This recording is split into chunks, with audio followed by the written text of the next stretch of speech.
Hello বন্ধুরা, এখন আমি এই ভিডিওর মধ্যে 3টে আপকামিং কাজ নিয়ে কথা বলবো। তো প্রথমে যদি বাংলা সিনেমা কাজের কথা বলি, সেটা হলো দেবী চৌধুরানী, তার একটা প্রি টিজার এসছে, সেটা নিয়ে কথা বলবো। তো এই টিজারটার মধ্যে কিন্তু কোনো ডায়লগ রাখা হয়নি, জাস্ট অডিও ভিজুয়াল হয়নি, একটা ভিজুয়াল স্টোরি টেলিংয়ের ব্যাপারে এবং গল্পের ব্যাপারে জিনিস আমরা জানানো দেওয়া হয়েছে। দেবী চৌধুরানী, আশা করি ম্যাক্সিমাম লোকেরই এটা জানা, বা যদি বাঙালি হয়ে থাকে তবুও সেখানে যে জায়গাগুলো দেখাচ্ছে সেগুলো কিন্তু বেশ ভালো লাগছে। এবং আমি বলবো না ভিএফএক্সের কাজ এখানে ভালো হয়েছে, ভিএফএক্স কিন্তু আমার এখনও কিন্তু উইকই মনে হচ্ছে। এবং এটা বড় পর্দায় কিন্তু দেখতে যদি এরকম ভিএফএক্স থাকে তাহলে কিন্তু লোকে বেশি অ্যাটেনশন পাবে না। তবে আমি একটা কথা অবশ্যই বলতে চাই, আমাদের প্রত্যেকটা বাঙালি মানুষের কিন্তু এই সিনেমাটা পাশে থাকা উচিত, কারণ এটা কিন্তু বেশ বড় রকম বাজেটের সিনেমা হয়েছে। কারণ দেবী চৌধুরানী বানানো কিন্তু সহজ না, তার অনেক কারণ আছে। শুধু অ্যাকশন দৃশ্যে ভিএফএক্স হেভি সিনেমা এটা, কিন্তু তবুও বলবো শুধুমাত্র ভিএফএক্সে কিন্তু এই সিনেমাটা বিচার করলে হবে না, কারণ এর মধ্যে মানে অনেক পরিশ্রম আছে, সেটা প্রোডাকশন ওয়াইজ। আমি যদি বলি এর মানে সেট ডিজাইন, কস্টিউম, সমস্ত কিছু কিন্তু অনেক খেটে বানানো হচ্ছে। আর শ্রাবন্তী নিজে তরোয়াল চালানো শিখেছে এখানে। তো সেইগুলো কিন্তু প্রত্যেকটা মানুষ আমার মনে হয় একবার অন্তত সুযোগ দেওয়া উচিত। আশা করি ভবিষ্যতে যে কন্টেন্টগুলো তারা আনবে, টিজার হোক, ট্রেলার হোক, তার মধ্যে হয়তো ইমপ্রুভমেন্ট থাকবে। তো এই পার্টিকুলার প্রি টিজারটার মধ্যে সেটা ভবানী পাঠক রোলে প্রসেনজিৎকে হোক, সে কিন্তু বুমাদাকে কিন্তু বেশ ভালো লাগছে, এই রোলটা কিন্তু বেশ ভালো মানাবে এবং সে হয়তো দারুণ করবে এই রোলটা, এইটা কিন্তু বিশ্বাস আছে। এবং আমি যদি পার্টিকুলার শ্রাবন্তীর কথা বলি, শ্রাবন্তীর লাস্টে এই শটটা কিন্তু হেভি, যেখানে রক্তটা লেগে আছে, তো সেখানে এক্সপ্রেশন হোক, সেই শটটাকে যে ক্যাপচার করেছে সব প্রত্যেকটাই ভালো লাগছে।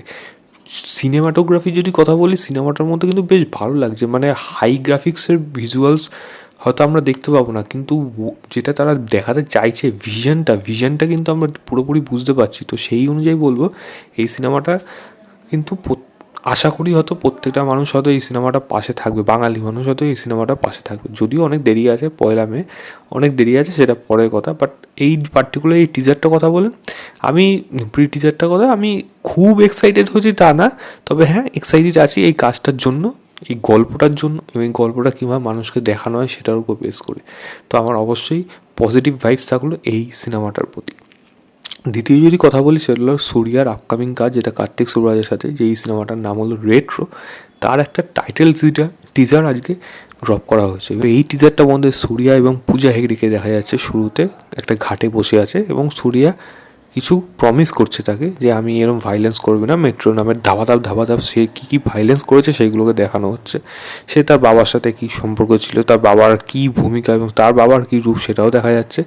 এবং আরও অনেকগুলো জিনিস রয়েছে, যেমন মানে সেটা গ্যাং ওয়ার টাইপের হোক, কাইন্ড অফ, সেগুলো প্রত্যেকটা জিনিস করবে না, পূজাকে সেগুলো বোঝাচ্ছে। তারপরে গল্পটা একদিকে শিফট করছে হলো যে সূর্যা এই ক্যারেক্টারটা তার আসল উদ্দেশ্যটা কী, এবং সে কী মানে সে কেন এরকম, এবং তারপরে তা কেন এই মেয়েটার প্রতি কী এমন বার্তা আসলো যার জন্য সে নিজেকে চেঞ্জ করতে থাকলো। এবং শেষ শটে যেইটা দেখা গেলো, হাতে গ্লাসটা নিয়ে বারের মধ্যে বসে আছে, এবং সেখানে ব্যাকগ্রাউন্ড মিউজিক চলছে, সেটা ওয়েস্টার্ন মিউজিক, যেটা কার্তিক সুব্রাজের অন্যান্য কাজে দেখে থাকতে হবে। জিগার ঠান্ডা তো সব থেকে বড়ো উদাহরণ। তো সেইগুলোর মধ্যে কিন্তু সেই ভাইবসটা কিন্তু উঠে আসছে। তো এই ক্যারেক্টারটাকে ইটসেলফ কিন্তু একটা violence character, at the same time সেটার ওয়াইফকে মানে তখন মানে পূজাকে কিন্তু ততটাই শ্রদ্ধা করে, তার জন্য কিন্তু সমস্ত কিছু ছেড়ে দিতেও পারে। তো এই ক্যারেক্টারটার মধ্যে কিন্তু এই ব্যালেন্স একটা ওয়ে থাকবে, যেখানে আমার মনে হয় এই কার্তিক সুব্রাজই পারবে হয়তো সূর্যাকে সেরকম একটা ভালোভাবে কাম ব্যাক দিতে সিনেমার মধ্যে। তো আমার ভরসা থাকলো এই টাইটেল টিজারটার মধ্যে, যেটা দেখে আমার কিন্তু বেশ ভালো লাগলো, এটুকু বলতে পারি। ব্যাকগ্রাউন্ড মিউজিকের জন্য আরও বেশি ভালো লাগছিলো, যেই সমস্ত সিন ফুটেজগুলো রয়েছে সেগুলো কিন্তু বেশ ভালোই লাগছিলো। তো আমার কাছে এই টিজারটাও কিন্তু বেশ, টাইটেল টিজারটা বেশ প্রমিসিং লাগলো। তৃতীয় যদি কথা বলি, সেটা হলো কার্তিক আরিয়ানের আপকামিং সিনেমা, যার ডিরেক্টর সত্যপ্রেম কি কথা যে বানিয়েছিল সেই ডিরেক্টর, এবং প্রোডাকশানে আছে হলো ধর্মা মানে করণ জোহর। তো এই টিজারটার এই অ্যানাউন্সমেন্টটার নাম হলো তু মেরি मैं तेरा তু মেরি। এটা করলে প্রথমেই অনুমলিকের কথা মনে পড়ে, সে বাজিগারে কালি কালি আঁখে গান। তো যাই হোক, এই অদ্ভুত টাইপের নাম রাখা হয়েছে, এত নামটা সত্যি মানে একটু অদ্ভুত লাগে। বাট কার্তিকের ভয়েস ওভারেই পুরোপুরি দেখা যাচ্ছে, মানে দেখতে পাচ্ছি আমরা কোনো তার রূপ দেখা গেল না, তার লুকসটা দেখা গেল না। সে তিনখানা মেয়ের সাথে সম্পর্ক করেছিল, চতুর্থ যার সাথে করবে তার সাথে জন্য সে কিন্তু মানে তার পরে কিন্তু আর কেউ না, মানে সেই যেন ফাইনাল হয়।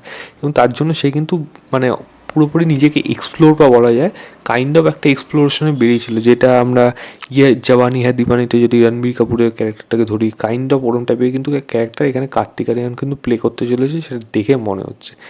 এবার এই সিনেমাটার মধ্যে যেরকম ভাইবস রয়েছে বা বলা যায় সিনেমাটা যে জনার হতে চলেছে, ডিরেক্টর কিন্তু এরকম ধরনের জনার কিন্তু সিনেমা বানায় না। প্রোডাকশানে যেহেতু করণ জোহর থাকবে, তো করণ জোহরের ইনফ্লুয়েন্স কিন্তু এই সিনেমার মধ্যে থাকবে, এটা পরিষ্কার বোঝা যাচ্ছে। ডিরেক্টর সেটাকে কীভাবে হ্যান্ডেল করে, এবং কার্তিক কিন্তু এই রোলটার জন্য বেস্ট হবে, সেটা কিন্তু আর আর কোনো বলে দেওয়া অপশন, মানে Kartik is the best choice, এটা বলা যায়। তো সেই হিসাবে দেখা যাক এই অ্যানাউন্সমেন্টটা কীরকম কাজ হয়, এটারও অনেক দেরি আছে আসতে। কীরকম কাজ হয় সেটা তো সময় বলবে। টিজার ট্রেলার এগুলো আসবে, সেগুলো আর কী কী কাজ থাকে সমস্ত কিছু কিন্তু আস্তে আস্তে উঠে আসবে।